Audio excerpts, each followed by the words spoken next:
Muchas gracias y muy buenos días para todos y para todas. Me gustaría saber cómo están y sé que están bien. Les agradezco mucho la oportunidad de haberles acompañado durante estas semanas. Bueno, tenemos todavía una semana más.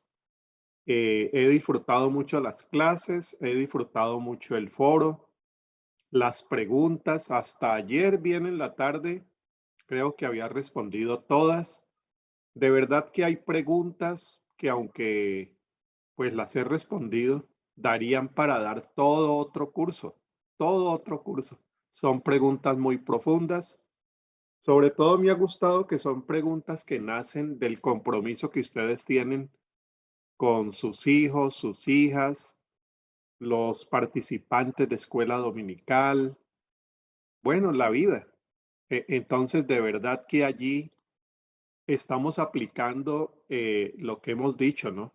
Las enseñanzas deben aplicar a la vida, a nuestros contextos, deben apelar a lo que estamos haciendo, a cuestionarnos y sobre todo miren una palabra que está muy asociada a estos procesos de pedagogías de la ternura como Jesús, que es la palabra conversión, es la palabra conversión, que es una palabra que nosotros hemos aplicado para señalar el inicio del proceso de nuestro seguimiento de Jesús cuando nos convertimos, pero que en el Nuevo Testamento tiene también el significado de un proceso. Nos estamos convirtiendo cada día. eh, el Señor a través de su Espíritu nos llama la atención, nos indica nuevas formas de vivir. Entonces eso es una conversión permanente. Y la pedagogía de la ternura, como apela al corazón, pues apela a la transformación nuestra, como docentes, como papás, como mamás, como abuelitas, abuelitos. Tiene que ver con conversión. Incluso por las preguntas que ustedes han hecho, tiene que ver con la conversión de nuestras formas de entender a Dios. Eso para mí es clave. Nuestros cambios en nuestras maneras de entender cómo es Dios, cómo es Dios. Generalmente, cuando yo hablo de ternura, eh, la gente dice, pero Harold, Dios no es siempre así como lo estás presentando. Recuerda que también Dios dice que Dios es furor, su ira. Entonces siempre vienen esas imágenes que aunque son bíblicas, terminan dominando todas nuestras imágenes de Dios y olvidando tantas otras imágenes que apelan a la gracia, a la misericordia, a la ternura. Miren, por ejemplo, este pasaje con el que hoy quiero comenzar. Siempre terminamos con un texto del Evangelio, hoy también, pero hoy voy a iniciar también con un salmo. Es el Salmo 103 para que noten esto que les estoy diciendo ahora como introducción, ¿no? Las imágenes de Dios. Aquí voy a usar la versión de Dios habla hoy o versión popular, también una versión muy querida por sociedades bíblicas. Dice a partir del versículo 8, a ver cómo les parece. El Señor es tierno y compasivo, es paciente y todo amor. No nos reprende en todo tiempo, ni su rencor es eterno. No nos ha dado el pago que merecen nuestras maldades y pecados. Texto muy lindo, ¿ah? El Señor es tierno y compasivo, es paciente y todo amor. Bueno, pero les decía que cuando uno habla de la ternura, lógicamente se enfrenta a esos procesos de pensar cómo es Dios para uno. Cuando uno piensa cómo es Dios para uno, en ese momento está haciendo teología. Cuando uno piensa cómo es Dios para mí, ahí está haciendo teología. Y nosotros casi nunca nos atrevemos a hacer esas preguntas por una razón, porque ya tenemos la teología hecha. Dios es así, Dios salva así, la conversión es eso. Entonces ya no me vuelvo a preguntar eso. Ya la teología me la dieron, yo no tengo que volverla a hacer. Pero enfrentados al tema de la ternura, tenemos que preguntarnos cómo es Dios para mí y correr el riesgo de reformular las formas como yo he pensado a Dios. Hay una estrecha relación entre pedagogía y teología, como la hay entre pedagogía y antropología. Es decir, ¿quién cree usted que es el ser humano al cual usted le está enseñando? Antropología. ¿Quién es Dios para usted? Teología. Que fue la pregunta que el Señor les hizo a los discípulos, ¿no? Eh, ¿Quién dice la gente que soy yo? Bueno, que eres Elías, ¿qué tal? Que eres Juan el Bautista que resucitó, que eres... ¿Y ustedes?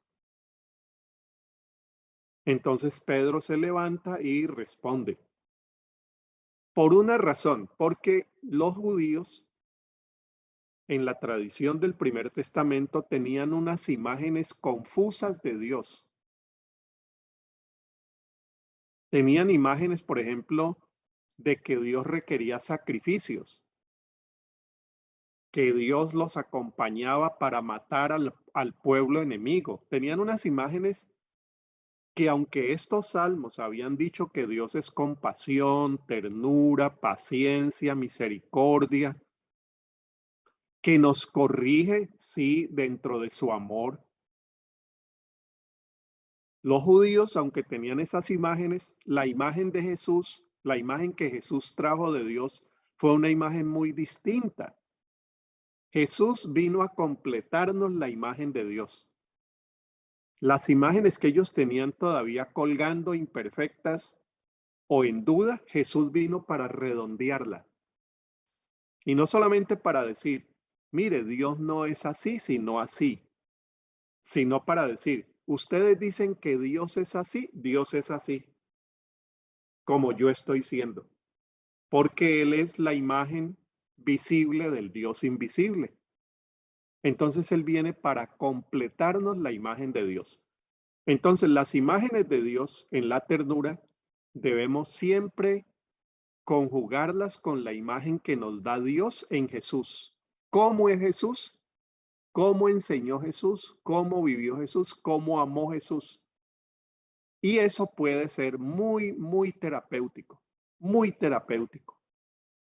sanador, pero también implica arrancar raíces que a veces uno tiene muy profundas en la vida y dejar teologías, dejar imágenes, dejar maneras de pensar la vida que uno ha ido alimentando a través de los años, pero que como nosotros vivimos en el espíritu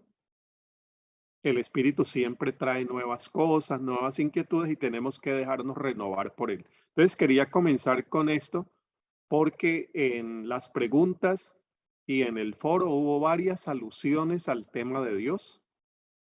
Esa pregunta es central, pero como esta clase no es de teología de la pedagogía, no es teología de la ternura, sino pedagogía de la ternura, pues solamente me limito a hacer esta pequeña observación.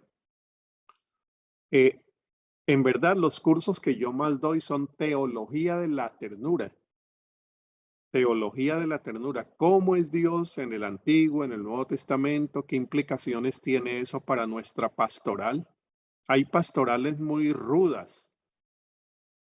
Eh, bueno, la pastoral a la cual Jesús nos invita es la pastoral, el buen pastor, la pastoral de la ternura.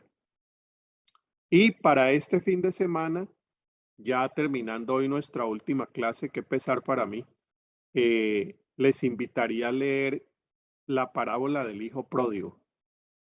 Porque en la parábola del hijo pródigo, Jesús está también intentando reformular la imagen de Dios el Padre.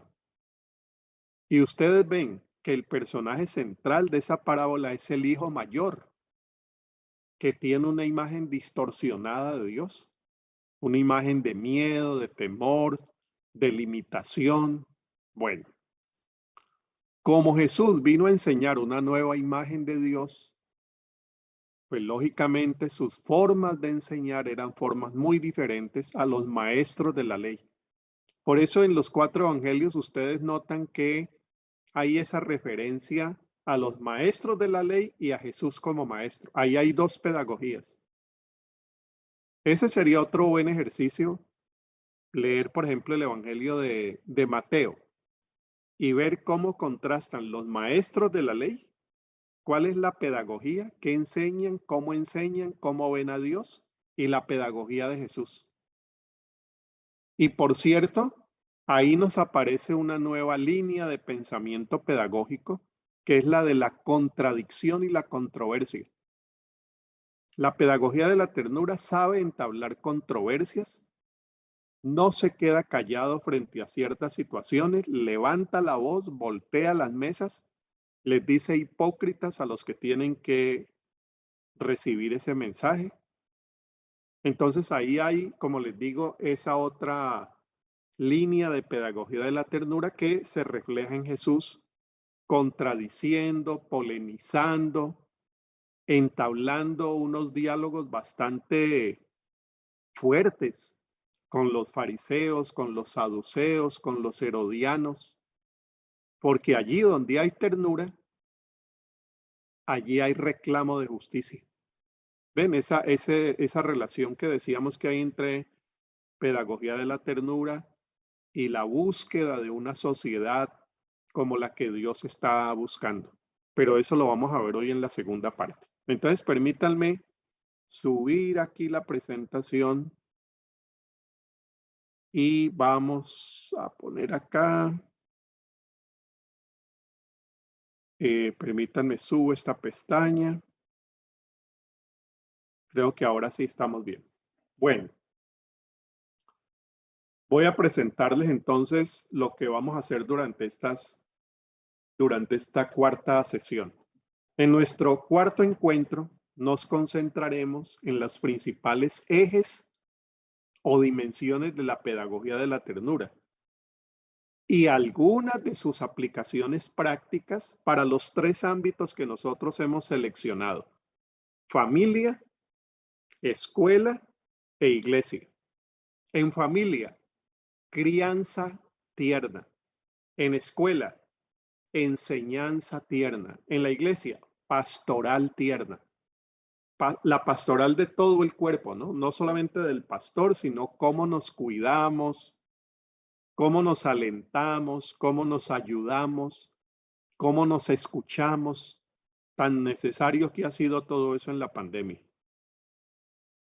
Voy a presentar el pacto de la ternura que aplica en la familia principalmente y vamos a intentar a partir de ese pacto una versión para la escuela y para la iglesia. ¿Qué sería un pacto de enseñanza tierna?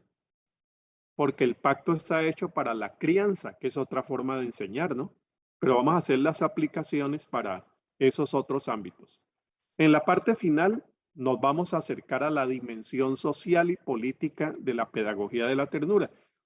Como de esto hemos dicho ya varias cosas en las 3 clases anteriores, en las lecturas que ustedes han hecho, en los videos, entonces vamos a ir solamente poniendo los puntos principales y más destacados como una síntesis de lo que hemos dicho, siguiendo en gran parte las propuestas de Alejandro Kusianovic y el artículo que leímos durante la semana. Espero que lo hayan leído. Los que no lo hayan leído, léanse ese artículo de Daniel Yepes. Daniel Yepes es un compañero y un amigo que trabaja en el mismo ministerio en el que yo trabajo, de World Vision. Trabaja en Lima.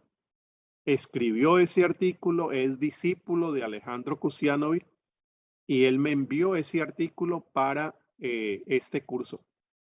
El artículo se llama La educación desde las pedagogías de la ternura y el proyecto civilizatorio del buen vivir. Bueno, vamos entonces adelante con esta propuesta de hoy. Primero vamos a ver ejes fundamentales de la pedagogía de la ternura y sus ámbitos de aplicación principales. Tomen nota de las preguntas, tomen nota de los cuestionamientos, los interrogantes, las críticas que tengan a esto que voy presentando y nos vamos a dar 2 momentos de conversación. Vamos entonces con estos ejes fundamentales. Vamos con el primero.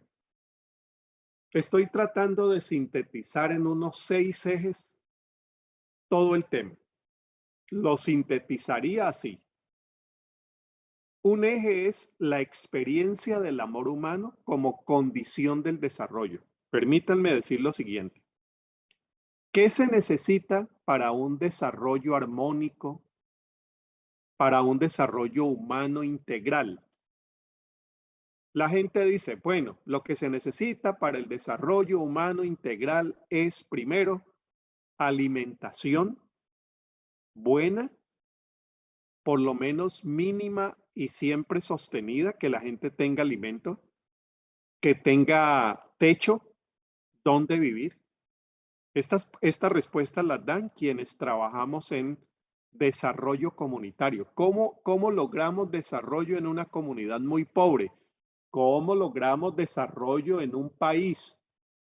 Entonces los desarrollos generalmente se miden así: alimentación, salud, techo, educación y derechos. ¿Cómo está el índice de desarrollo en Perú? Usted puede buscar índices de desarrollo en América Latina y note cómo miden el desarrollo. Perdón, es decir, ¿cuáles son los temas que se tienen en cuenta para decir que Chile es un país más desarrollado que Nicaragua, por ejemplo? En los índices aparece Chile más desarrollado que Nicaragua. Es cierto. Techo, salud, eh, comida, educación, bueno. Pero lo que estamos diciendo aquí es que la pedagogía de la ternura como un aspecto esencial del desarrollo humano, dice que la ternura es esencial para el desarrollo y que eso deberíamos medirlo. Donde no hay ternura, es decir, donde no hay respeto, acogida y cariño, está faltando algo esencial para el desarrollo humano. Entonces, los estudiosos hoy en día apuntan y presionan para que los índices de desarrollo tengan los componentes afectivos. Puede ser que no los llamen ternura, pero que ese componente afectivo se incluya dentro de las mediciones del desarrollo humano integral. No es fácil medirlo, ¿no? Pero aquí lo que estamos no es tratando de encontrar cómo medirlo, sino reconociendo que eso de lo cual hemos estado hablando durante todo este mes es esencial para el desarrollo integral de un niño y de una niña. Dele comida, dele techo, dele educación, enséñele matemáticas, enséñele temas de geografía, enséñele literatura, enséñele la Biblia, enséñele a repetir los textos bíblicos. Algo le queda faltando si le ha dado todo eso y no le está dando cariño, atención, respeto, cuidado, protección. Bueno, si no le ha dado ternura. Entonces, eso aplica para la familia y esto es importante resaltarlo, sobre todo en una América Latina donde hemos tenido una larga tradición de papás que no son tan afectuosos. Nos ha quedado faltando en nuestras sociedades el afecto de papá y eso deja una marca muy grande en nuestras formas de ser latinoamericanos. Latinoamérica, para no hablar de otras partes del mundo, Latinoamérica es un continente hecho a base de conquistas violentas, de caudillos políticos insensibles y de papás muy duros. Hay mamás también, pero sobre todo nos ha afectado más a los hombres a quienes nos han castrado esas posibilidades de ser más sensibles. En mi época de niño, yo recuerdo cuando había una persona, un hombre, un varón muy sensible, decían es afeminado. Miren qué cosa, ¿no? Ese es afeminado, ese parece una... Bueno, entonces hemos surgido así como cultura. Por eso Pedagogía de la Ternura intenta revertir eso en una sociedad donde los papás necesitamos desarrollar más expresiones de afecto en la crianza, en la enseñanza y en la pastoral, y donde a veces por lo difícil de la vida las mujeres tienden también a repetir el patrón tan rígido de los varones. ¿Han visto las mujeres en los gobiernos cómo son? Casi tan insensibles como los varones. En Colombia tuvimos una ministro de defensa que siempre habían sido varones, siempre era la que dirige el ejército. Fue más dura que los hombres, fue más dura que los hombres. Es la actual vicepresidenta. Entonces, no es solamente de poner una mujer para que esto se arregle y sea más afectuoso, más tierno y más responsable. Bueno, entonces, fundamental para el desarrollo. Aquí estamos hablando no de una técnica de educación, sino de una propuesta de desarrollo integral como la deben tener nuestras iglesias. Hay tres gobiernos que están hablando de poner la ternura como derecho. El gobierno de Ecuador mencionó en algunos de sus planes de gobierno la importancia de la ternura, con esa palabra, el gobierno de Ecuador. El actual presidente de Chile, el joven, en uno de los discursos previos a la posesión como presidente de la República, habló de un Chile que necesitaba con urgencia ser más tierno y que sin ternura sería imposible tener un país distinto. Imagínense, país de dictadura en los años, allá décadas atrás, gracias a Dios, quedaron muy atrás, épocas de dictadores. Entonces se está hablando de la necesidad de que esas sociedades que han sido formadas así, la mayoría de las latinoamericanas lo hemos sido, entren a tener en cuenta la ternura como dimensión de desarrollo. Y en este momento se está tramitando una ley en Argentina. En ese proceso de la ley yo he participado y ese es un honor grandísimo. Hemos participado con cursos de capacitación, con incidencia, con sensibilidad frente a gente del gobierno. Hace ya 7, 6, 5 años hemos venido con ellos. Y desde ese partido de gobierno se está proponiendo una ley que se llamaría la Ley de Crianza con Ternura. Bueno, entonces solamente para mencionar cómo eso va adquiriendo una presencia también en los medios donde se discute el tema del desarrollo humano. Segundo eje, vayan anotando preguntas. La ética como horizonte de la pedagogía de la ternura. ¿Qué busca la pedagogía de la ternura? La pedagogía de la ternura no solamente tiene un horizonte didáctico, enseñar bien, sino que tiene un horizonte ético. Es decir, tiene unos compromisos con el ser humano y con la sociedad. ¿Quién nos modela? ¿Quién nos modela estos 6 ejes que yo estoy proponiendo? En el caso nuestro, Jesús. En el caso nuestro como personas creyentes, Jesús. Cuando Jesús enseñaba, lo que él quería era ser claro, la parte didáctica, la parte de transmisión del conocimiento. No, el horizonte de Jesús no era solo educativo, era ético. Él tenía un compromiso con el reino de Dios. A partir de ese compromiso, buscaba unas formas de transmitir esos valores, pero el horizonte de Jesús era ético.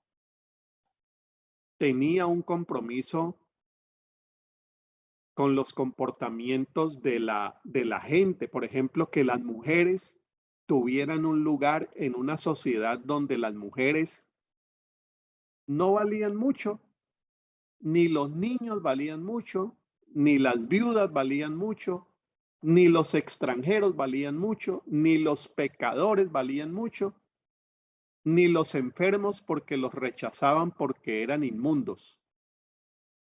A eso es lo que me estoy refiriendo con un compromiso ético. Él no solamente quería enseñar parábolas lindas, qué bueno enseña y cómo aprendemos, no. Acogía a las mujeres, acogía a los extranjeros, acogía al samaritano, acogía a los niños, acogía a la adúltera, restauraba a la adúltera, escuchaba a la sirofenicia, sanaba a los enfermos y los restauraba al círculo social del cual habían sido excluidos por ser tratados como miserables, leprosos, inmundos. Ahí donde yo digo tiene un compromiso ético. Cuando usted educa a sus hijos, sus hijas, cuando usted enseña en la escuela dominical, ¿cuál es su compromiso? ¿Su compromiso es doctrinal o su compromiso es ético? En mi caso, mi compromiso es ético y por lo tanto enseño las doctrinas porque yo creo que en las doctrinas del Evangelio encontramos unas formas de restaurar al ser humano, de reconciliarnos y de ser seres humanos más humanos. Por eso enseño las doctrinas de la Trinidad, que nos hablan de un Dios que es comunidad. Por eso hablo de la doctrina de la divinidad de Jesús, porque el Dios, Dios, Dios grandísimo se hizo pequeñito, pequeñito, pequeñito en un pesebre. Eso nos humaniza para que los dioses de este mundo se bajen. Hay un compromiso ético. Cuando yo enseño a mis hijos, bueno, a mi hijo, a mi hija, tantas cosas que uno como papá enseña, yo lo que les digo es, hay que pensar, le digo a mi esposa, ¿no? O ella me dice a mí, lo que tenemos que pensar es en cómo formamos a este hijo y a esta hija para una sociedad respetuosa, amorosa, responsable, honesta, no corrupta. Y miren, en ese proceso hemos estado con Laura ya con 31 años y Juan Miguel con 23. Él es economista, profesor de una universidad. Laura es médica. Y yo a Laura le decía, mami, mire, usted está en una de las profesiones más difíciles. La profesión más difícil no es ser abogado ni ser mecánico, donde hay tanta deshonestidad, supuestamente, sí. No, es ser médico, porque los médicos se han vuelto muy insensibles. Ven al ser humano como una máquina para hacer dinero. Entonces, desde el inicio hemos estado con ella y damos muchas gracias a Dios por la sensibilidad humana que ella aplica como médica. Entonces, no es una gracia que debemos reconocerla papá y mamá, sino al esfuerzo de papá y mamá con la gracia de Dios que sensibiliza el corazón. No siempre esas enseñanzas las reproducen los hijos, ustedes saben. En nuestro caso, gracias a Dios, ahí tenemos una médica que es muy sensible, reconoce que el cuerpo del paciente que está examinando es creación de Dios, a quien hay que respetar, a quien hay que oír, y que hablar con el paciente, hablar con respeto, sana. Ya de por sí eso sana. Entonces, a eso nos referimos con la dimensión ética. Tiene una dimensión ética. Infortunadamente, las pedagogías universitarias olvidan muchas veces la dimensión ética. Yo le digo a mi hija, vuelvo al caso de mi hija ahora que no está por acá. ¿Qué te enseñaron en la universidad? Bueno, me enseñaron esto, me enseñaron lo otro, me enseñaron lo otro, todas cosas científicas. ¿Te enseñaron ética en algún momento? Sí, un curso. ¿Cómo actuar de manera que no nos fuéramos a meter en una demanda judicial? Esa es toda la ética. Cuidado van a hacer esto porque si no los demandan. Pero la medicina requeriría en cada semestre algún curso que tuviera que ver con la dimensión humana, con la dimensión política de la medicina en estos sistemas de salud tan injustos como los hemos visto en la pandemia, donde hay atención para el que tiene y el que no tiene se queda excluido de los... Es la dimensión ética de todas las carreras profesionales, la dimensión ética del abogado, la dimensión ética del político, por favor, la dimensión ética del médico, la dimensión ética del mecánico y la dimensión ética del pastor. Pero si eso se nos queda por fuera, estamos dejando el verdadero horizonte de lo que nosotros consideramos que es la educación de Jesús. Jesús forma para tener seres humanos que respetando la voluntad del Padre trabajen en la promoción del reino. Eso es una dimensión ética como lo observamos en todo el Sermón del Monte. El Sermón del Monte es una cátedra de ética de vida. Anoten sus preguntas, ¿no? Vamos con dos más. La pedagogía como interrelación humana por medio de la cual se educa. Educamos hablando, pero educamos escuchando. Hay una interrelación humana. Aquí donde estamos, yo no les estoy viendo presencialmente, pero tenemos una interrelación humana. Yo no puedo pensar que estoy frente a una máquina y ustedes frente a otra máquina oyendo una voz. No, aquí tenemos que de alguna forma entablar esa relación humana, porque es que la relación humana es la que educa. No es solamente la transmisión de conocimientos. La relación humana educa. ¿Se imaginan todo lo que esto significa para la crianza de los hijos? Papás que dicen, ahí le dejé la nevera llena, ahí le dejé servido el café, ahí le dejé los plátanos, tenga la plata para el transporte de esta semana. Es decir, proveedores. Pero cuando el muchacho tiene una pregunta sobre la vida, sobre la sexualidad, sobre el amor, sobre los amigos, ¿a quién acude? Papá no está y cuando está tampoco está. Papá no está y cuando está tampoco está. No hay, no hay con quien entablar una relación humana, afectiva, respetuosa, de escucha. Entonces la pedagogía de la ternura dice,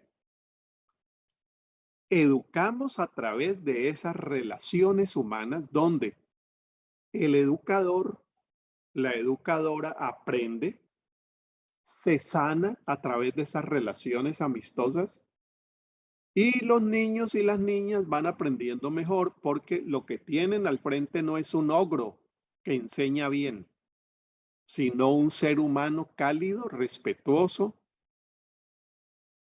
que establece disciplina, nos llama la atención, pero siempre lo hace desde la relación humana.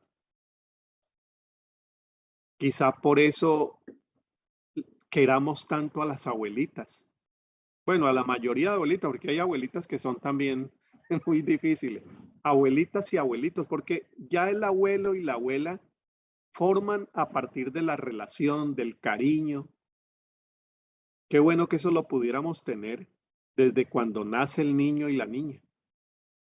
Entonces, la pedagogía de la ternura es en el fondo unas maneras de relacionarnos distintas con el participante de la clase o con el hijo o con la hija o con la congregación, si estamos hablando de la iglesia, para solamente referirnos a esos tres ámbitos. Cuarto, la pedagogía de la ternura como comunicación en amorosidad. Esa es una expresión de Alejandro Kusianovic, la trae del italiano. No solamente es hablar de amor, él menciona, él usa ese término amorosidad. Es una comunicación en amorosidad. ¿A qué se refiere? Vámonos a Jesús. ¿Cómo comunicaba Jesús lo que él decía? El texto de la adúltera siempre nos ayuda mucho, porque Jesús no trata mal a la adúltera, la han traído porque la han visto en el mismo acto del adulterio. Siempre me he preguntado cómo hicieron para verla, por qué rendija fueron, porque así eran los fariseos, ¿no? Buscadores de pecados. Llevaban siempre la lupa buscando el pecado. Entonces la traen a Jesús.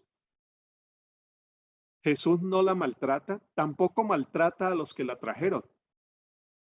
Desde el amor respetuoso da su lección. Ahí hay una lección magistral de pedagogía de la ternura. Podríamos ir recorriendo los 6 ejes que estoy viendo hoy a partir del texto de Jesús y la mujer adúltera. ¿Cómo Jesús se refiere a ella? ¿Cómo Jesús se refiere a ellos? Y cómo la lección queda completa. Al final, noten que también viene una enseñanza muy directa donde le dice, mujer, ¿dónde están los que te acusaban? Señor, se han ido. Ni yo te acuso. Vete y no peques más. Porque el amor también hace esas observaciones para promover la vida plena. Hijo mío, esto no lo vuelvas a hacer. Yo te perdono, pero hagamos un acuerdo porque esto no te forma. Esto daña nuestras relaciones. No, papá, entendido. Hay unos acuerdos, ¿no? Vete y no peques más. Pero desde el amor, desde el respeto, no desde la ira. No desde la ira. Que es como muchas veces, por ejemplo, la justicia humana corrige los defectos humanos, los delitos humanos con ira. Por eso hay tanta violencia en nuestras sociedades. ¿Cómo se corrige a un delincuente en las cárceles de Bolivia, de Colombia, de Ecuador, de Perú, de Costa Rica? ¿Cómo se corrige al delincuente? A golpes, a golpes. En países llamados países del primer mundo, ¿cómo se golpea? ¿Cómo el policía se cree con la autoridad de golpear? Miren, es que estamos frente a un asunto de dimensiones más grandes. Entonces, desde la casa, desde la escuela dominical y desde la pastoral, nosotros estamos intentando comunicar con amorosidad para corregir, para instruir, como dice el apóstol Pablo, instruir en justicia. Por cierto, Pablo dice instruir en justicia. Entonces, ¿qué hacemos nosotros al comunicarnos con amorosidad? Se comunica con amorosidad lo que más importa: la instrucción, la corrección, la formación, el desarrollo, la promoción del reino, para que no caigamos en esas contradicciones que hubo en siglos pasados, donde para promover el evangelio se castigaba al pagano. Horrible, ¿no? O se torturaba al hereje. ¿Ustedes se imaginan a qué colmo llegó la fe cristiana? De que quien no pensara y creyera como ella merecía la tortura de un hereje y la llevaban al castigo y a la muerte. Ustedes, mire, es que hemos pasado por unos capítulos muy tristes de la fe cristiana. Tenemos que bajar la cabeza con mucha vergüenza. En nombre del evangelio, que es paz, hemos torturado, hemos perseguido, hemos excluido. Por eso hay que decir, paremos, paremos. No era esa la forma. Señor, dicen los discípulos, ¿hacemos que descienda fuego del cielo para que destruya a estos que no nos escucharon? No, no, no, no, así no es como se promueve el evangelio. Entonces, no evangelice insultando, no enseñe la Biblia hiriendo, excluyendo, eh, torturando. Son formas de tortura muchas veces.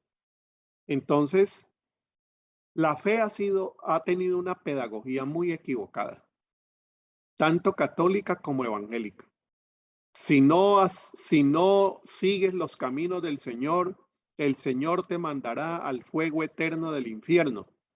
Cosa que puede ser cierta, pero es que además se enseña con fuego, se enseña con ira, se enseña muchas veces con desprecio o con superioridad.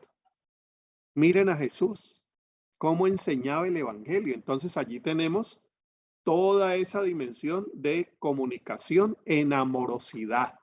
No solamente comunicación amorosa, en amorosidad, en una relación de amor y de respeto. Dos más, la primacía del don y de la gracia sobre el don y la gracia sobre el deber y la obligación. Sobre esto ustedes hicieron varias preguntas. Voy despacio con esto.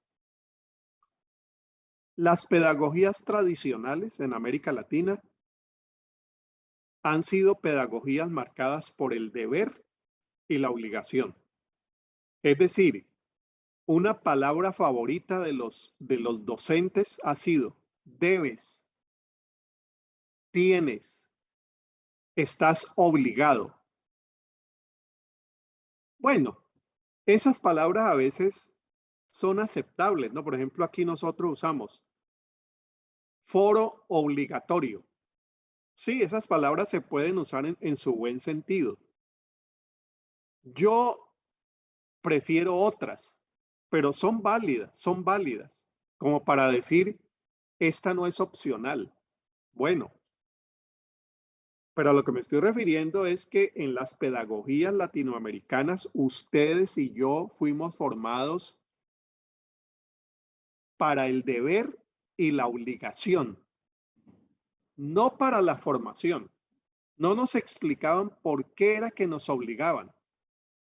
Entonces, cuando uno enseña bajo la obligación y no enseña por qué es que está obligando, deja por fuera la formación. El clásico ejemplo que yo les he dado. Estamos con una niña de 3 años, la llevamos de la mano y llegamos cerca a la avenida. Yo veo que el semáforo indica que no podemos pasar. La niña quiere soltarse del brazo y atravesar la calle. Todos hemos experimentado eso, ¿no? Tiene uno que tomarla del brazo muy fuerte porque si no se va y salta y quiere pasar. No. Hay dos formas de enseñar el peligro a un carro. Obligándola y gritándola. Deja de ser bruta. ¿No ves que el carro te puede matar? Esa es una forma muy común. Esa es la obligación y el deber. La otra es, no le sueltes la mano, pero enséñale por qué lo estás haciendo.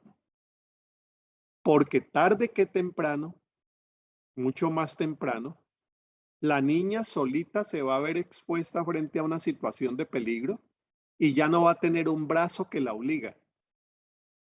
En el momento en que la niña va a quedar solita, ella puede por sí misma entender que un carro mata y no lo hace.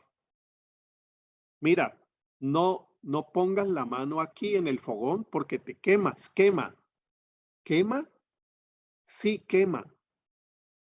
Y eso duele. Ahí la estás enseñando a través del don y de la gracia. ¿Cuál gracia? La gracia de enseñarle a vivir, que no meta la mano donde se quema y no pase la avenida donde la atropellan. Como ves, hay límites. Uno sí pone límites, no vas a pasar la calle, no vas a poner la mano en el fogón, uno pone límites, pero no es una obligación con el grito y además con el mensaje de niña bruta, que es como uno ve a veces en las calles, ¿no? A uno le da a veces ganas de decirle, señora, más bruta es usted. Eso no sería muy amoroso. Señora, no podría tratarla a ella, porque es que recuerda uno cuando a uno lo trataban así. Bueno, afortunadamente mi papá nunca, eso es una bendición de Dios haber tenido un papá varón latinoamericano y machista que unas gracias para educarnos también muy acogedoras, pero no todos tenemos esa bendición. Entonces hay papás muy agresivos que no tratan de enseñar sino a través de la obligación. A mí me obedeces porque yo soy tu papá. La única razón para no pasar la calle es obedecer al papá. No, la razón es que el carro no te atropelle.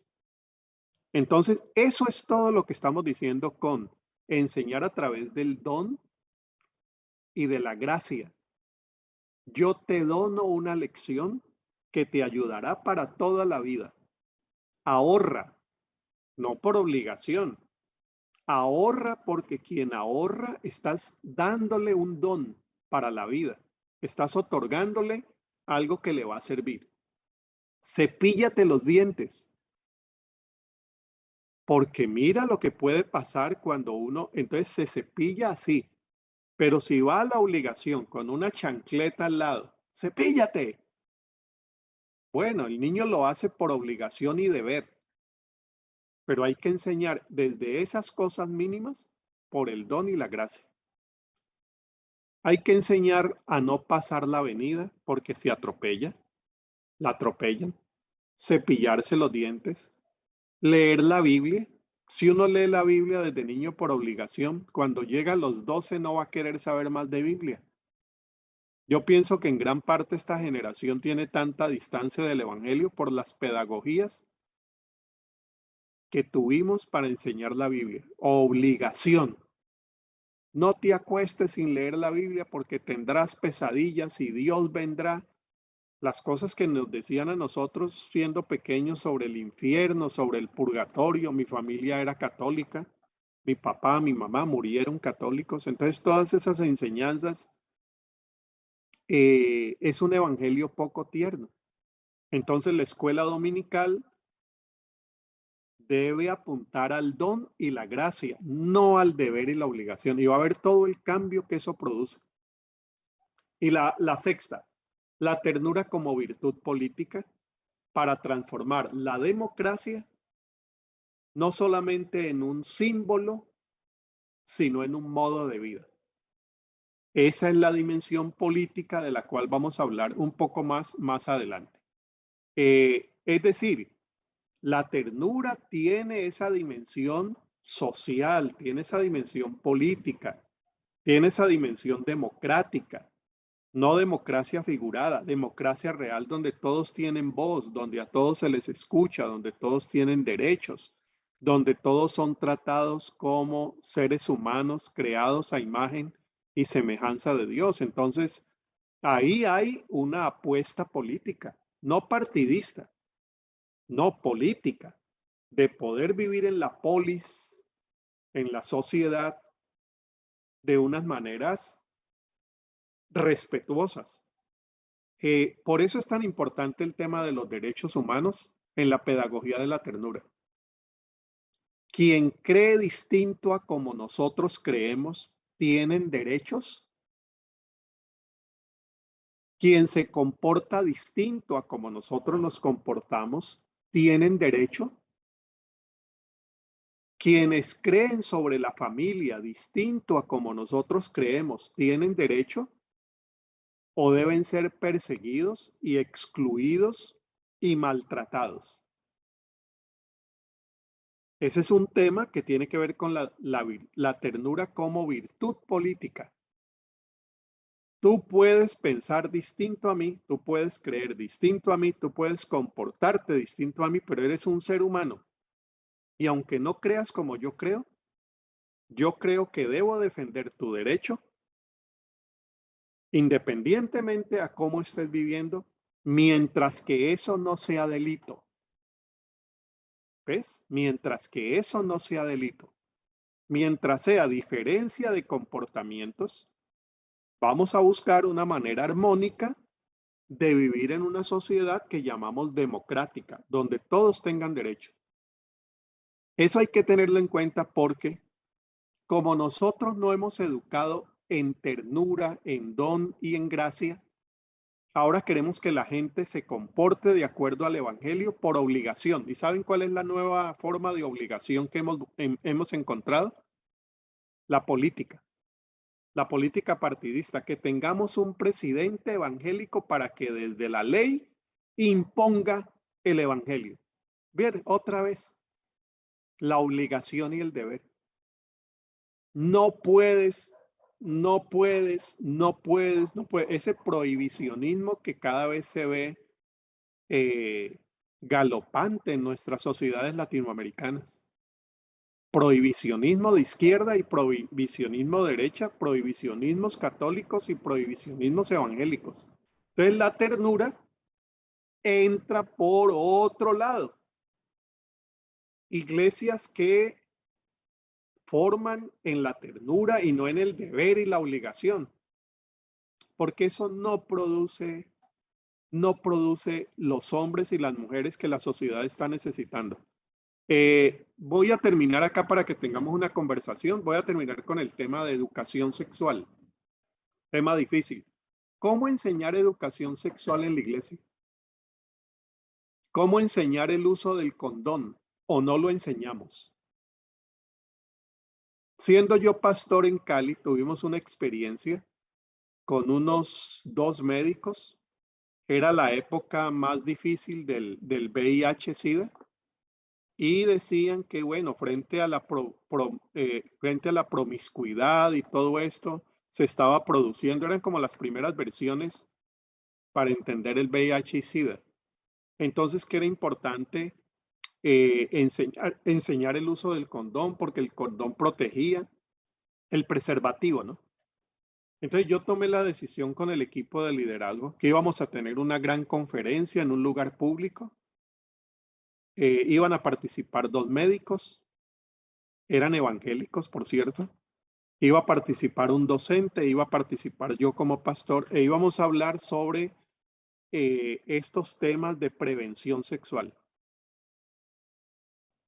Bueno, el momento cumbre vino cuando el médico cristiano sacó un plátano, sacó un condón y dijo, muchachos, muchachas, les voy a enseñar cómo usar un condón. Y en ese auditorio público sacó el condón y se lo puso al plátano. Miren que eso es como, entonces vinieron después las preguntas, ¿no? Pastor, pero enseñar a usar el condón no es promover la promiscuidad. Miren, nos surge la pregunta, porque nosotros enseñamos con la prevención y el miedo. ¿Qué prefiero yo? Les voy a decir, en mi caso muy personal, a mi hijo, mira, en cuanto a sexualidad, en la casa nosotros creemos que 1, 2, 3. El Evangelio dice 1, 2, 3. Estoy hablando y estoy hablándole en un tono respetuoso de papá a hijo o de mamá a hijo. Bueno, entonces mira, esto creemos, esto interpretamos de la Biblia y esto procuramos hacer mamá y yo. Pero las decisiones de la sexualidad son tuyas. Ahora tienes 15 años, le decía yo hace 7. Ahora tienes 15 años.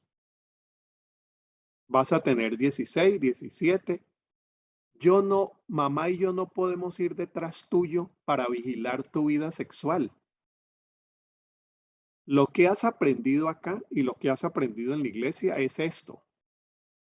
Pero las decisiones son tuyas.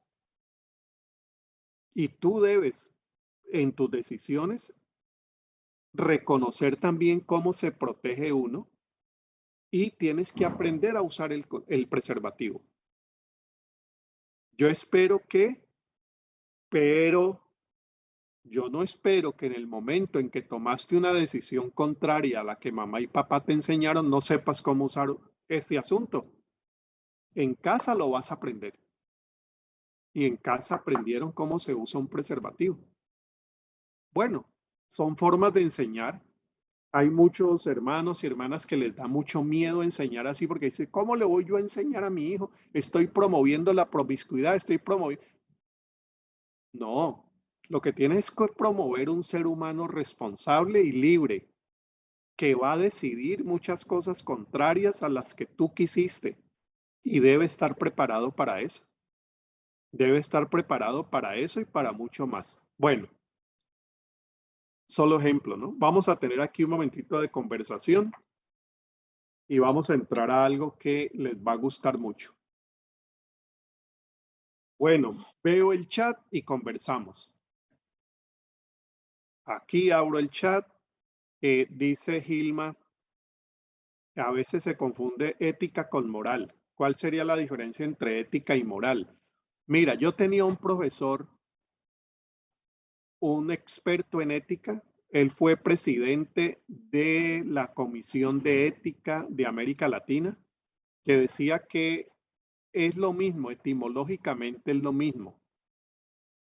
Pero bueno, etimológicamente, en el uso común, la ética se refiere a algo que no tiene necesariamente connotación religiosa o teológica. La moral se refiere en el uso común a lo que hace referencia a una creencia, a una fe o a Dios. Generalmente la moral se asocia con lo que uno cree, la ética con las formas que uno adopta para la convivencia civil. Pero es una diferencia allí muy sutil. Mi profesor decía, en el fondo es lo mismo, en el fondo es lo mismo, solamente que hay una moral basada en la fe y hay una moral basada en acuerdos sociales. Pero si te sirve, yo uso ética para referirme a espacios más allá de la iglesia y moral, aunque también dentro de la iglesia uso ética, moral para aquello que hace referencia a nuestros valores de fe. Si eso ayuda un poquito, Gilma. Bueno, vamos a darle oportunidad a Marian y a otra persona más. Bueno, Gilma, sí. Dos personas más, Ruth. Dos personas más y más adelante tenemos la conversación más larguita. Adelante. O Ruth o Marian.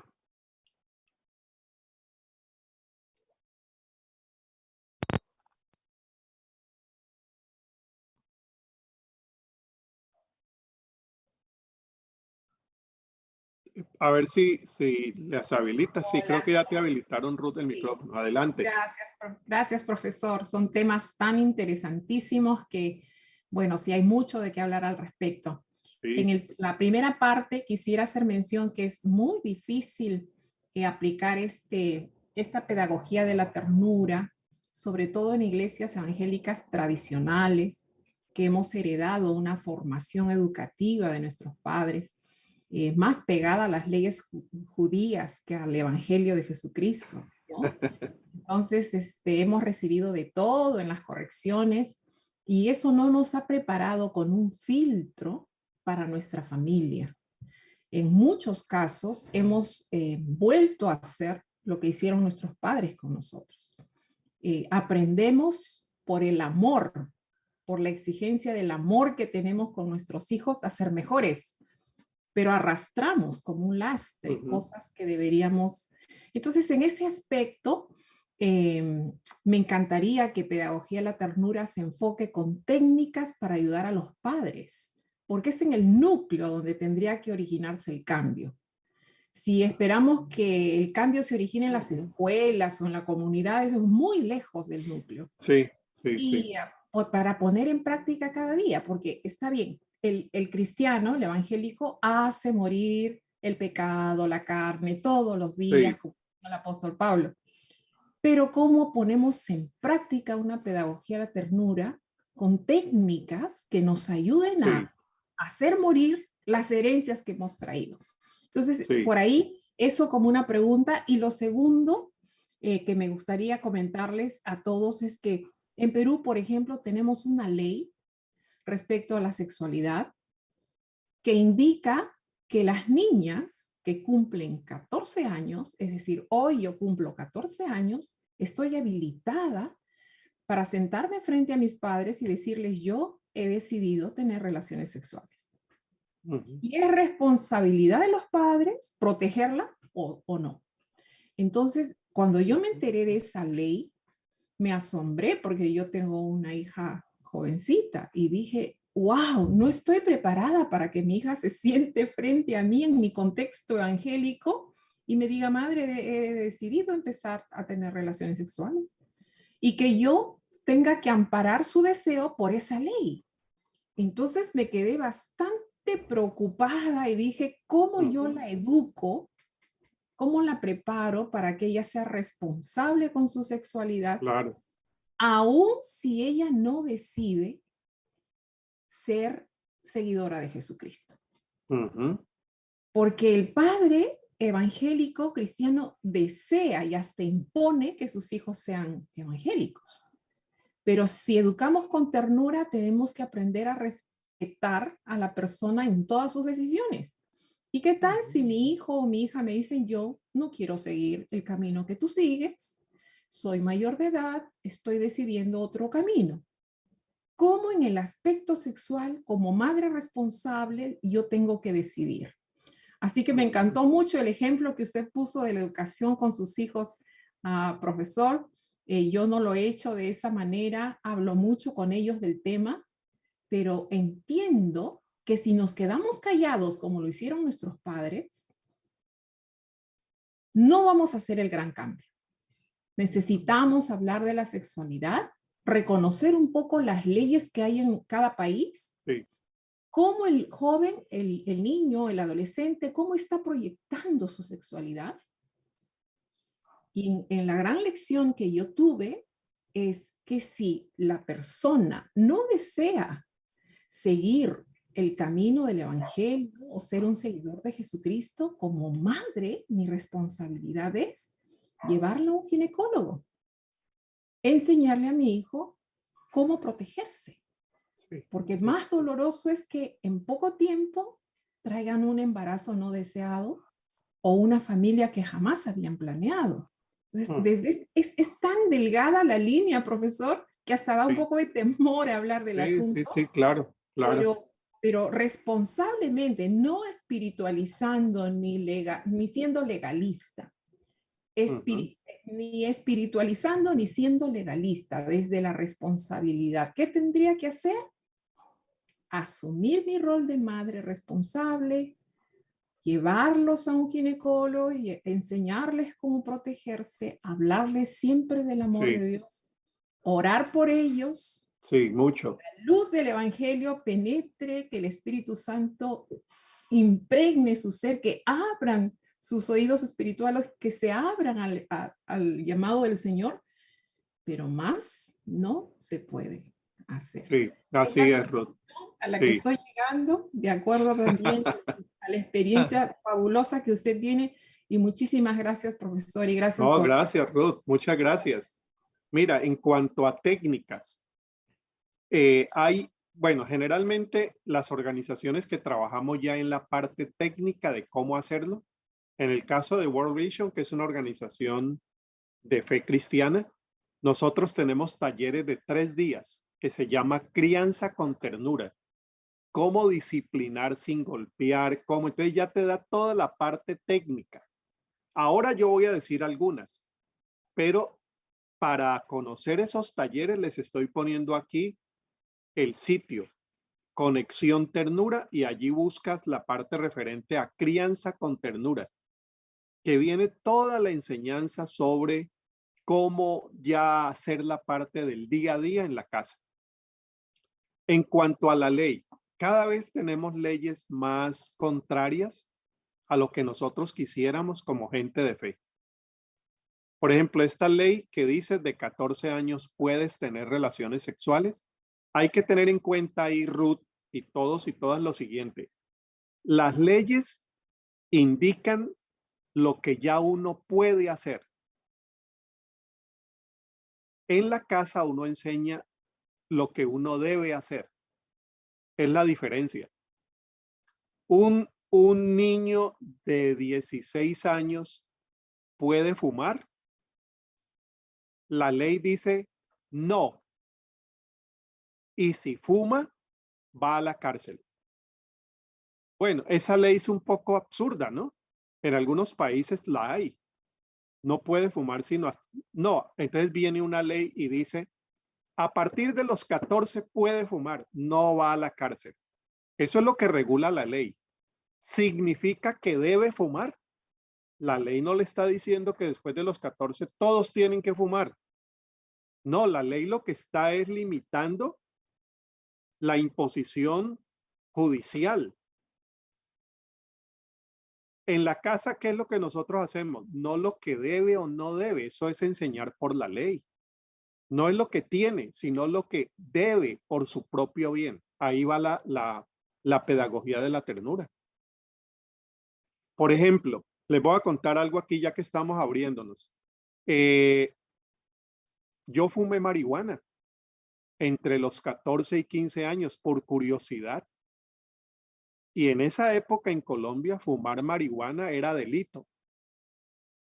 Y a mí me cogieron unos guardias civiles, la policía civil me cogió junto a dos amigos más, nos llevaron a un calabozo donde estuve en el calabozo con atracadores, asaltadores. Eso no diferenciaba entre asaltar, robarse un carro o fumar marihuana. Bueno, ahora yo digo, esa ley era absurda. A una persona que está expuesta a un riesgo de la marihuana, ¿cómo lo van a sanar llevándolo a un calabozo? ¿Esa es la forma de tratar un caso de esos? ¿Igualándolo a un asaltante? No. Por eso yo soy defensor de la dosis mínima de marihuana. Yo defiendo que un joven de 17 años no tiene por qué ir a la cárcel, ni un adulto de 25 ir a la cárcel porque fuma marihuana. Esas cosas se tratan de otra forma. Yo padecí eso. Fui a una cárcel y me señalaron como un delincuente. Eso se trata de otra forma. Ahora, vamos a suponer, ya llegó una ley que dice a partir de los 16, cualquiera puede usar la marihuana. Entonces yo digo, uy, menos mal, ya no lo judicializan. ¿Significa que ahora voy a promover el uso de la marihuana? No, la ley lo que está hablando es de la judicialización de un comportamiento, porque la judicialización no ayuda. En la casa, ¿qué hago? En la casa yo no digo, debes, no debes, mira, esto no conviene, esto no conviene, esto es así, esto es así, esto es así. Entonces va esa diferencia, Ruth, porque igual con las relaciones sexuales, uno no puede ir detrás de los hijos a todo lugar donde ellos van, ellos deciden y lo que la ley está diciendo es no se judicializa a partir de esa edad. Puede ser que la edad que han puesto es muy baja, podrían subirla, ahí viene la presión social, la presión de incidencia política, pero mientras la ley esté, en mi casa yo no enseño por lo que se tiene, sino por lo que se debe. Se debe para ser responsable, para guardar integridad, para guardar salud, para guardar afectos. Eso se enseña en la casa. No voy a esperar que el Estado me enseñe eso. ¿Ves? Bueno, Ruth, pero muy buena tu pregunta. Gedeón y después Gilma y ahí cerramos. Gedeón.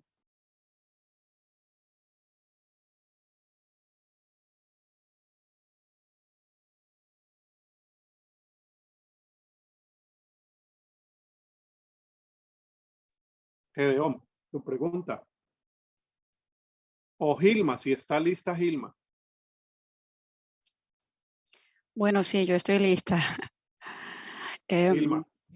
Sí, buenos días, profesor, y buenos días a mis compañeros. Yo quisiera aprovechar que esta es nuestra última clase de esta materia para expresar mi complacencia del material y del contenido de la materia. Está bien. En realidad, tengo mucho que decir, voy a tratar de ser concisa. Lo número uno es con respecto a la pedagogía de la ternura. Al fin le pude dar nombre a lo que mi mamá hizo. Yo pienso que mi mamá fue una persona que se demarcó de su generación. Mi mamá es una señora ya muy mayor que me tuvo a mí de 42 años.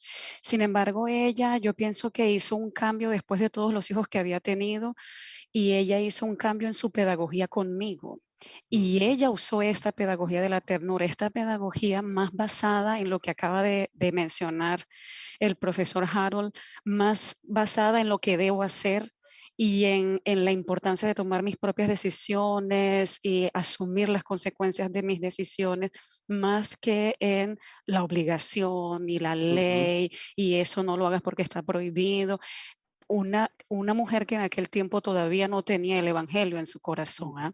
Y sin embargo, eso nos hace ver que esta es una pedagogía que funciona no solamente dentro del ámbito religioso, sino de manera general, porque enseña al niño a ser autónomo, a entender el por qué hago las cosas, por qué lo hago y cuál es, cuál es el motivo y cuál es la consecuencia de lo que hago. ujú. Entonces, yo he tratado de reproducir eso con mis hijos. Sin embargo, encuentro algo, profesor Harold, y yo se lo voy a decir porque quiero escuchar cuál es su opinión. Yo vivo en el Canadá, en la provincia del Quebec, y esta es una Ujú, provincia que se demarca por ser muy secularista. De hecho, ujú. hay una ley que se llama, voy a tratar de traducirlo, bueno, es una ley que promulga un Estado laico, completamente Sí, laico. Hay leyes que prohíben el porte de parte de los funcionarios públicos, el porte de signos religiosos. Es decir, es una sociedad que por su historia echó completamente de lado la religión y que se ha ido muy al otro extremo. Entonces hay mucho liberalismo, yo diría que demasiado.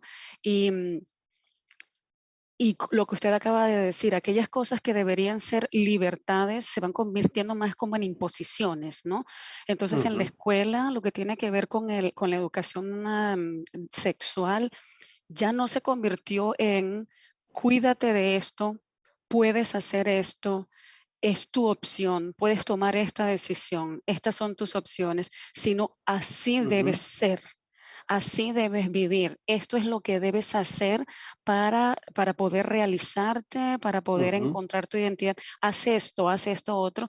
Y nuestros niños desde pequeños se están viendo aún delante de una ideología que más que ser ujú. una opción se está convirtiendo más en una exigencia Sí, sí, sí, esa presión social es sí, enorme. Entonces, claro. claro, yo pienso que hablando de lo de la historia de lo del condón y del plátano, claro, nosotros en la iglesia y en la casa, siendo medios controlados en los que podemos hablarle a los chicos de una manera con más reflexión, más a la luz de la Biblia, que sabemos que es la verdad, que es la verdadera, que es la verdad, tenemos que hacerlo. Tenemos que hablarle. Igual que Ruth, yo me encontré ante esta realidad y dije, pero yo no quiero que mis hijas que tienen 8 años, yo tengo gemelas, yo no quiero que mis hijas de 8 años comiencen a pensar en esto, comiencen a pensar en estas etapas de la sexualidad o en estos hechos y actos y acciones de la sexualidad a su edad. Yo no pienso que sea el tiempo. El tiempo llegará y como mi mamá hizo conmigo, Sí, yo lo sí, haré con sí, ella. Sin sí, embargo, si yo no lo hago, lo hace la escuela y lo hace de una manera completamente descontextualizada y les enseñan cosas, como les digo, más empujándolos hacia la experimentación, más que sí, informándolos. sí, Entonces yo me sí, vi abocada a sentarme con ellas y a comenzar a hablarles acerca de eso dentro de un contexto diferente, dentro de un contexto en el que yo puedo escucharlas, saber qué es lo que ellas piensan, explicarles sí, qué es lo que dice la Biblia, explicarles igualmente las consecuencias reales de sus decisiones. Yo pienso que todo eso está enmarcado dentro de esa pedagogía de la ternura que claro, claro, piensa en el otro, ¿verdad? así es. al fin dándole nombre a muchas prácticas que habíamos Sí, sí, tenido y que no sabíamos de dónde procedían. Ahora, claro, claro. la Sí, sí, reflexión es, de manera innata y copiando el comportamiento de mi madre, nosotros en esta casa hemos tratado de hacerlo de esa manera. Sin embargo, yo he notado un fenómeno y es que al exterior no es igual. ¿Cómo puedo decir esto? Yo estoy notando eso con mi hijo, que ya está entrando en la adolescencia, y nosotros le hemos dado este tipo de educación así en la medida de lo posible, más de reflexión, más de ternura, más de amor. Pero en el colegio él se enfrenta a una situación diferente. En el colegio él se enfrenta a una situación más conflictiva, más agresiva, donde la fuerza sí vale, sí, porque el que sí, tiene sí. más fuerza se impone sobre el que tiene menos. Claro, claro. Entonces, esa es mi pregunta. ¿De qué Sí, no, manera? y muy buena, Gilma. Muy, muy, muy buena y te agradezco porque también viene de tu propia experiencia en el Canadá, muy distinta también a las legislaciones nuestras y nos estás trayendo un tema que ya comenzamos a verlo por acá en América Latina. Es que hay leyes y sobre todo hay movimientos sociales que acompañan ciertas leyes con la imposición de un Exacto. comportamiento. Es decir, como ahora ya puedes ser, ahora debe ser. Ajá. Entonces ahí viene. Ya no hay la libertad. A ver, ya ahora hay la libertad para fumar marihuana. Vamos a ponerla con ese ejemplo que fue el que yo usé. Ahora ya se puede, cosa que yo no podía. Me judicializaba. Ahora ya se puede. Ahora ya se tiene. Ujú. Ahí viene la pedagogía de la ternura. En medio de la libertad, ¿cómo usas tu libertad? Yo añadiría un séptimo eje. La pedagogía la pedagogía de la ternura enseña cómo vivir la libertad.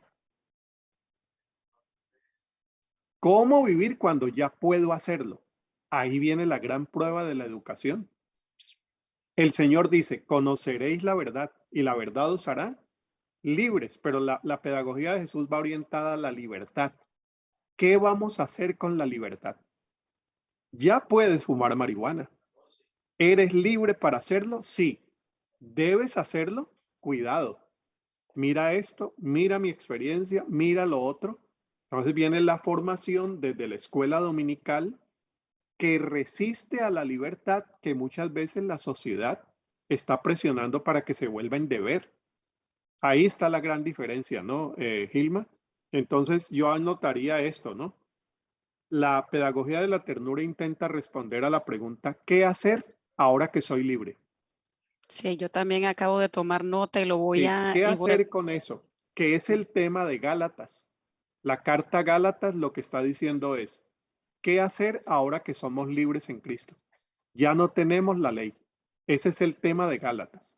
Bueno, aquí Miriam puso su pregunta con respecto a enseñar con el explicando, muchas veces se corre el riesgo de dar más información de la necesaria. Sí, también. O sea, yo no tengo por qué a un niño de 4 años explicarle qué significa marihuana. No, no, no. Hay otras cosas para ese momento. Imagínese uno por querer ser respetuoso de la libertad enseñándole a los 4 años cómo usar un preservativo. No, entonces como dicen, lo va a llenar es de temor. ¿Cómo es eso? A mí la primera vez que me enseñaron cómo era que venía un niño al mundo, yo dije, me da miedo eso. Así es como se hace un niño. Le dan a uno información que no se requiere para ese momento, a no ser que el niño traiga una pregunta porque escuchó afuera. Por eso la ternura va caminando con el niño y la niña. A la medida que van surgiendo preguntas, va intentando acompañarlo para responder. Bueno, vamos a ver un video, pero antes permítanme tener esta partecita. Lo de crianza con ternura que le mencionaba ahora también a Ruth. Dice UNICEF, la crianza es agotadora y a veces puede ser frustrante. Igual la escuela dominical. Sin embargo, la solución no es educar con golpes. ni con gritos, ni con lo otro que hemos estado aquí diciendo. En la práctica, práctica, ¿qué hay que hacer? Hazles saber que no tienen que ser o hacer nada para que los ames. Respeta su manera de ver el mundo. No es yo te amo, sí, no. Hay que amar, sobre todo hablando de hijos e hijas, amarles con todo el corazón, independientemente a lo que ellos puedan hacer. Ese asegurar el amor va a ser importantísimo en el proceso de crianza. Segundo, procura escuchar y respetar sus opiniones, necesidades e inquietudes. Sobre todo que tengan la confianza para decírtelas. Cuando un niño no pregunta, no dice, no comenta, no es que no tiene nada que decir, es que no tiene la confianza. Por eso uno tiene que crear la confianza. Y cuando a veces vienen con unas cosas aterradoras que uno dice, muchachito de 5 años, ¿cómo estás preguntando eso? Guardar la calma para no crear más alarma. ¿De qué me estás hablando? No. Ah, te quiero escuchar. ¿Qué me dijiste? Hay que procurar escuchar, respetar opiniones, necesidades, inquietudes y sobre todo que tengan la confianza de comentárnosla. Acompáñalos en el juego, observando cómo se manifiesta en ellos su potencial, sus capacidades, su naturaleza. En el juego uno va conociendo qué tan competitivos son, qué tan sumisos son, qué tan luchadores son o qué tan luchadoras son. El juego es parte de la pedagogía de la ternura. Puede ser que usted no se meta como mamá a jugar fútbol con ellos, pero acompañarles, esto forma parte de ese ambiente tierno que estamos mencionando. Háblales abiertamente y apóyalos para evaluar las consecuencias de sus acciones. Si vas a fumar marihuana, mira, bueno, y eso a su edad, ¿no? A la edad en que creamos que es lo prudente. Si vas a pasarte la avenida, mira las consecuencias. Establece en conjunto límites claros y posibles por medio de acuerdos. En esta casa, papi, nosotros hacemos, no hacemos por un acuerdo. Hay unos límites. Cómo nos bañamos, cuándo nos bañamos, cepillada de dientes, esos límites en la escuela dominical. No es que ahí todos van a hacer lo que, no, hay unos acuerdos. Establece esos límites que sean claros y que sean también posibles de cumplir. Y permite el desarrollo de su autonomía y su capacidad de organización y autocuidado. ¿Cómo vamos alimentando esa característica tan importante en el Evangelio que es la autonomía? Que cada uno decida, así no decida lo que yo hubiera querido. ¿Queréis acaso iros también vosotros? Le dice Jesús a los discípulos. Señor, no, nos quedamos contigo. ¿A quién iremos si solamente tú tienes palabras de vida eterna? Desarrollar esa capacidad autónoma de organizarse y de autocuidarse. Si alguien viene a tocarte una pierna, hija, acude a la profesora. Bueno, eso mismo en la escuela dominical. ¿Cómo podemos ayudar al autocuidado? Hoy que se dan tantos casos de abuso sexual para niños y niñas. Refuerza su autovaloración, reconociendo sus capacidades y apoyando el desarrollo de sus intereses, sin juicios. Dales contención cuando lo requieran, cuando lloran, contención, abrazar, apoyar, estar cerca, que sepan que pueden recurrir en cualquier momento o circunstancia. Sobre todo, tener mucha sensibilidad cuando vengan contando algo que a nosotros nos alarma, como decíamos ahora. Reconoce con ellas y ellos que equivocarse nos da la oportunidad de aprender y mejorar, que tú también estás aprendiendo y que eso es parte de la vida. Papá no quería, pero se me cayó, se quebró. Recuerdo una vez cuando recién usábamos computadores, yo tenía una presentación muy importante en Argentina, en Buenos Aires. Al otro día viajaba y vino mi hija, hundió la tecla que no tenía que hundir y borró todo lo que yo había escrito, como 8 páginas. Bueno, paciencia, ¿no? ¿Cómo reacciona uno? ¿Cómo reacciona? Aún por ahí tengo una cartita que ella me escribió diciendo que ella sabía lo que había hecho, que la perdonara. Imagínese, bueno, pero como dice UNICEF, no es tan fácil, no es tan fácil, pero ahí es donde uno necesita la ternura del espíritu para poder actuar formando en medio de los errores que muchas veces lo afectan a uno también. Modela para ellas y ellos los valores que te parecen importantes, lo de educación por el modelaje. ¿Qué ejemplo les doy? ¿Qué era tan importante para otras generaciones? Buscando ser congruente y reconociendo cuando algo no está funcionando.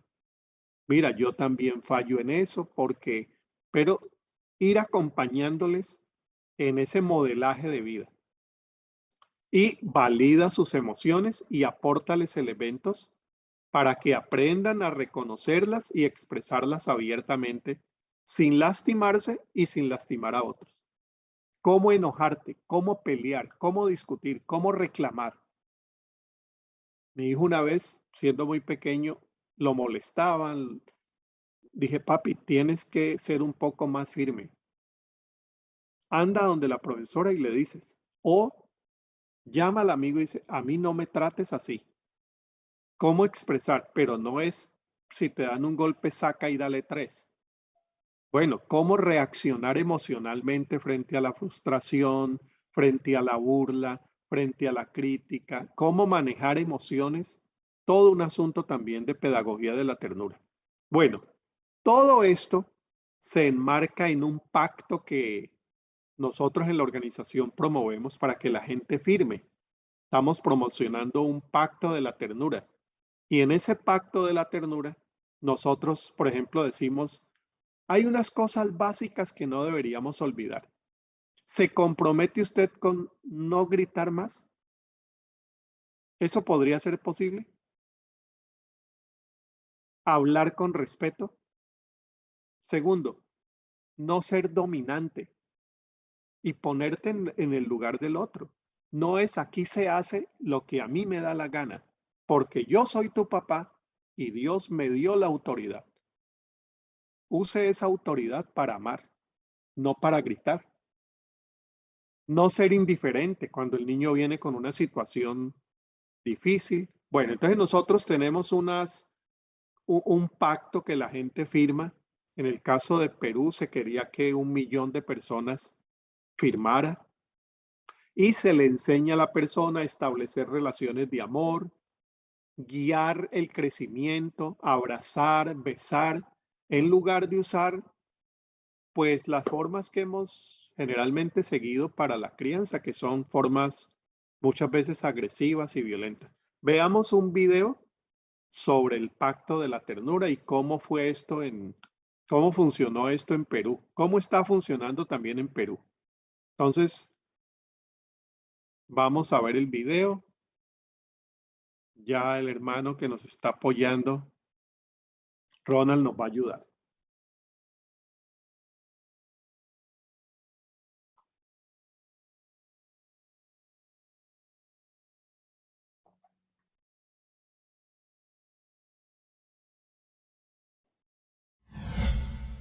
Lo que esperamos es erradicar un poco las violencias cotidianas que puede existir en el hogar, por ejemplo, en diferentes espacios donde se desarrollan los niños. World Vision Perú es una asociación enfocada en la protección y desarrollo del potencial de los niños y niñas como agente de cambio. En tal sentido, desde hace unas semanas viene promoviendo la firma del Pacto de Ternura con la finalidad de tener un país libre de violencia contra la niñez. Con ello se alienta a buscar voluntades de los padres de familia y adultos en general para comprometerse a dejar solo marcas de amor en los pequeños de la casa. Nosotros queremos promover nuevas alternativas y métodos de crianza donde los niños los tratemos con ternura, con amor, más bien impulsemos relaciones de diálogo, de afecto y respeto hacia ellos. Esta campaña se desarrollará hasta el próximo 22 de julio. La meta para la presente versión del Pacto de la Ternura es recabar 100.000 firmas, razón por la cual cada fin de semana se realizan activaciones en espacios públicos de la capital y distintos lugares del país. Y las personas que no puedan ingresar, que no puedan venir a firmar quizá alguno de estos lugares, los invitamos a entrar a la página www.pactodeternura.p, donde pueden dejar la firma virtual. Criar a los niños con ternura afirma su dignidad y fortalece los vínculos afectivos. La ternura motiva el diálogo y hace evidente el cuidado integral que se tiene de las necesidades de la niñez, acompañando su crecimiento. Esta violencia cotidiana se ha normalizado en el sentido de que ya los jalones de oreja, los pellizcos, los gritos, los palmazos, lo vemos como normales. Si es que tienes la oportunidad de encontrarte con estas activaciones, no dudes en unirte contra la violencia infantil y comprometerte a dejar solo marcas de amor en los niños y niñas del país. Bueno, muchas gracias. Yo me equivoqué con la cifra. 1.000.000 es lo que buscamos en América Latina, 100.000 en Perú. Y es algo muy práctico, es algo que ustedes pueden firmar en línea también. Pueden entrar también al sitio que yo les puse aquí, Conexión Ternura, y allí buscan el pacto. Háblelo con su esposo, con su esposa, incluso agréguele algo que ustedes quieren acordar, porque pienso que esto es poner pedagogía de la ternura en el ámbito donde más lo necesitamos, que es la casa. Después se podría hacer un pacto de ternura con maestros y maestras de escuela dominical. De todo esto que hemos dicho, de todo esto que hemos leído, que hemos visto, habría unas 10 cosas que pudiéramos acordar como maestros y maestras de escuela dominical. Si a mí me preguntan qué poner allí, por ejemplo, una de las que yo pondría sería: no enseñes el amor de Dios produciendo miedo. Mire que eso es contradictorio, pero es lo que hemos hecho. Enseñamos el evangelio produciendo miedo. Búsquese unas formas más parecidas a las de Jesús. ¿Cómo enseñó Jesús? Entonces decir, bueno, en esta escuela dominical hemos decidido que el miedo no va a ser el instrumento de la fe. No vamos a enseñar por el miedo al infierno, por el miedo a la muerte, por el miedo al castigo, por el miedo. No, vamos a enseñar como enseñó Jesús. Bueno, pero esas son ya ideas que uno podría tener en cuenta para lo que viene. Bueno, vamos ahora, antes de entrar en la conversación, Gedeón tiene la palabra ahora más adelante. Vamos con el impacto social. En este podemos ir rápido porque ya hemos dicho suficiente sobre esto en las clases anteriores. Una frase de Alejandro: la ternura como virtud política, es decir, sacarla de la tentación de verla como algo referido especialmente al mundo de las relaciones privadas en la casa, individualizadas, casi invisibles en el ámbito de la intimidad. Hay que sacar la ternura solo ahí del abracito, del oso pequeñito, porque sin cariño, hay que sacar eso afuera, sin cariño, sin afecto, sin reconocimiento respetuoso, sin amor, no vamos a tener un mundo mejor. Entonces hay que sacarlo de la intimidad y llevarlo a lo social, para que la ternura sea un bien público, que pase a ser parte vital del bien común, incluso del bien jurídico, como algunas legislaciones lo están considerando, el derecho a la ternura. Conviene presentar la ternura entonces como un componente de nuestros discursos respecto de los derechos humanos, de la paz, la justicia social, la urgencia de humanizar la ciudad. Aparte de ese modelo que se está imponiendo de civilización, está arrastrando consigo al mismo planeta, ¿no? El cambio climático, eso tiene que ver con formas poco tiernas de tratar nuestro planeta. Bueno, como ve, tiene connotaciones más allá de la casa. La pedagogía de la ternura debe permear nuestras relaciones interpersonales y trascender hacia el sentido y el bien común. Estoy haciendo una síntesis de lo que hemos dicho. La pedagogía de la ternura es en su esencia una forma de luchar contra la desigualdad, el patriarcado, la exclusión y otras formas de violencia estructurales. Recuerden el triángulo de la violencia.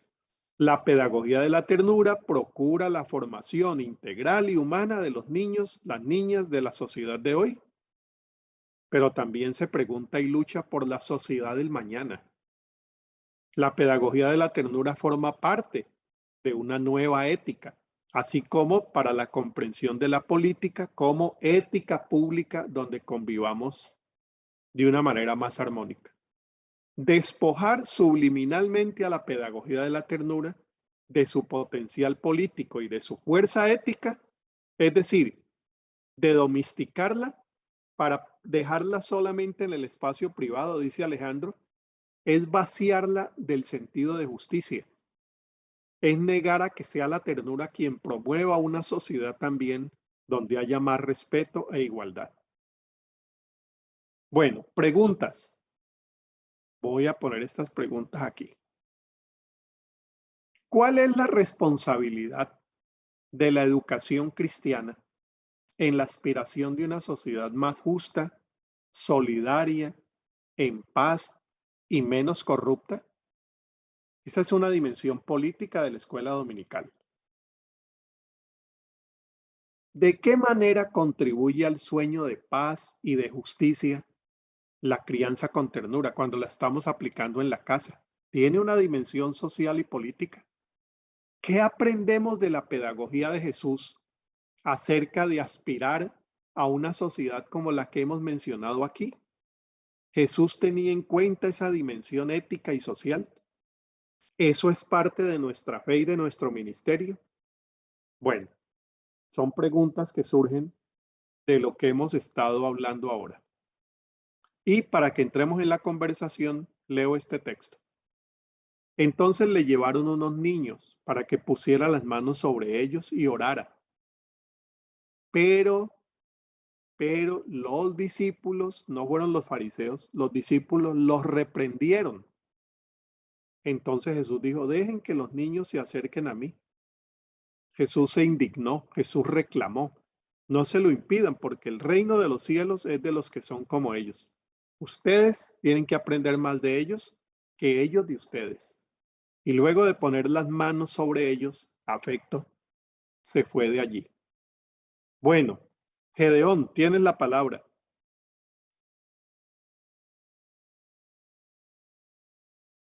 Gedeón, tenías el turno. Si todavía tienes la pregunta o si no, vamos con otra persona.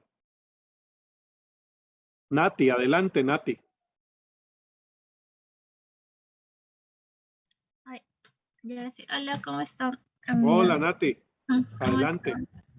Bueno, tengo una pregunta un poco que estoy tratando de ordenarla. Lo que pasa es que respecto a la parte que estaban hablando de la educación sexual, ya, y viendo un poco el comportamiento de los niños, pues, si se menciona, ¿no? Así que los niños ya de 14, 13 años ya saben todo, digamos, ¿no? Sí. Ya saben todo, entonces ya de alguna manera ya son, como sería como personas que antes, en nuestros casos, bueno, yo también incluyo porque en mi época tampoco no había tanto así, es como si fueran personas adultas, ¿no? Como si tuvieran conocimientos de personas adultas. Entonces, en la Biblia habla mucho de la fe y de qué tipo de fe, ¿no? Hay de un joven, de un niño, de un adulto. Entonces, si un niño, digamos, o un jovencito, un niño, está teniendo conocimiento ya cosas o que pueda ya comenzar a practicar cosas que debería practicar un adulto, una persona mayor de edad, entonces también yo no sé qué opinan, que también Por ejemplo, ¿en habría, qué estás yo sé pensando? que ¿En qué O sea, estás pensando, Nati? implicar el temor, o sea, el implicar es hablarse sobre el infierno. Porque, o sea, la idea no es asustar a los niños, pero en la Biblia dice que el temor de Dios es alejarse del pecado. Sí, Entonces, sería sí, bueno cómo saber enseñarle a los niños o a los jóvenes, hablarle también del infierno, porque existe el infierno, pero tal vez no sé, con sabiduría, ¿no? Porque sí. si el Ah, niño bueno, Nati, mira, no, o sea, si el niño uno le enseña cómo claro, vamos cuidarse. a ver, A te ver, voy a dar una idea, te voy a dar una idea. La mejor forma de hablar del infierno futuro es hablar del infierno presente. Cuando uno hace mal, eso tiene una consecuencia, porque tienes que hablarle en el lenguaje de los niños. Y tenemos un problema teológico muy grave. Eso tenemos que hablarles más con los biblistas de las sociedades bíblicas. Es que la Biblia no fue escrita para niños, fue escrita para gente adulta. Los de Corinto, los de Éfeso, los de Gálatas estaban hablando para gente adulta, incluso Jesús en el Sermón del Monte. Entonces hay que traducir de las mentalidades adultas al niño. Entonces, decirle, papi, cuando uno comete errores, tiene consecuencias. Y a veces las consecuencias son terribles, como un infierno. Y dale ejemplos de lo que él puede estar viendo. Por ejemplo, en Ucrania. ¿No es eso un infierno? ¿Qué ocasiona esos infiernos que ya estamos viviendo ahora? La injusticia, la corrupción, la imposición de unos estados sobre otros. Papi, cuando uno incurre en esos errores en contra del otro ser humano, el otro ser humano pierde y las consecuencias son muy graves. Mira cómo está sufriendo la gente en Ucrania. Entonces, no necesitas tener la creatividad de Dante Alighieri para imaginarte un infierno más allá del que ya estamos viviendo. O cuéntale las historias del Holocausto. Mira cómo un pueblo oprime a otro. Por eso, mi amor, hay que actuar con amor hacia los demás, con lo que el Señor nos enseñó para que no hagamos de este mundo un infierno. Mira, ahí le estás enseñando conducta, consecuencia. Pero si empiezas a inventarle un poco cosas que ni tú tampoco sabes cómo van a ser, te van a quemar, cuando hay niñitos quemándose allá en Ucrania, yo puedo usar mejor lo que ya está pasando. Una realidad que te ayuda a entender una dimensión espiritual de otro tema ya eterno. ¿Ves? Y lo del temor a Jehová, cuando se habla de temor es respeto, no miedo. Nunca, nunca jamás la Biblia enseña a tenerle miedo a Dios. Cuando usa la palabra temor, usa la palabra en el sentido de respeto y reverencia. No temor. Como al papá y a la mamá, no hay que tenerle miedo. Hay que tenerle respeto, consideración de su lugar, pero miedo, el perfecto amor echa el temor. Nos enseña, nos enseña Juan, ¿no? Bueno, María Hilda, y ahí vamos a cerrar. María Hilda, breve y bravo. Perdón, ya profesor, no estaba profesor, realmente es fantástico el mensaje del curso, fantástico, porque justamente hablando con un doctor, un doctor que, o sea, con mucho conocimiento, y él mencionaba que un muy sabio de la medicina, luego de estudios realizados no recuerdo el nombre, pero con grandes tratados, él mencionaba que dice que el ser humano, la salud en el ser humano, cuando no es trabajada adecuadamente, cuando lo que usted dice no hay un buen trato, cuando no hay esos sentimientos positivos que requiere el ser humano, se da este caso, ¿no? Se da el caso de que un ser humano puede ser mal alimentado, puede ser totalmente fuera de las reglas, de vida, por decir, puede ser un drogadicto, puede ser, Sí, a ver, puede ser las prácticas muy extremas en contra de la salud, pero no, pero es feliz, ¿no? Entonces, las estadísticas que se tienen es que esas personas no tienen las enfermedades graves que sí tienen los seres sí, humanos sí, que tal vez han sido oprimidos, ¿no? sí. Entonces, Ahora, Hilda, es una María Hilda, confusión.